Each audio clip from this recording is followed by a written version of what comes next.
गवारीचे भाव कोसळल्यामुळे भाळवणीच्या शेतकऱ्याने गवारीची झाडे उपटून बांधावर फेकून दिली आहेत।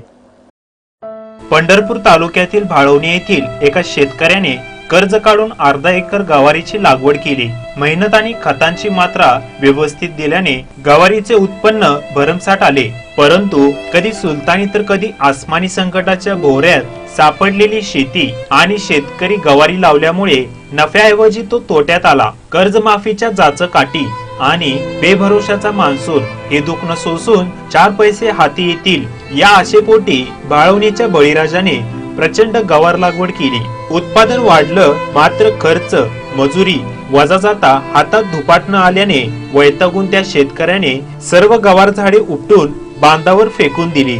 वृत्तदर्पणशी बोलताना माळवदे म्हणाले, गवारीला बाजारात 20 ते 25 रुपये भाव आहे। गवार तोडणारी महिला 150 रुपये रोजगार रोख मागते, त्यामुळे तिच्या रोजगाराचे सुद्धा पैसे हाताला लागत नसल्यामुळे सर्व झाडे उपसून फेकून दिली।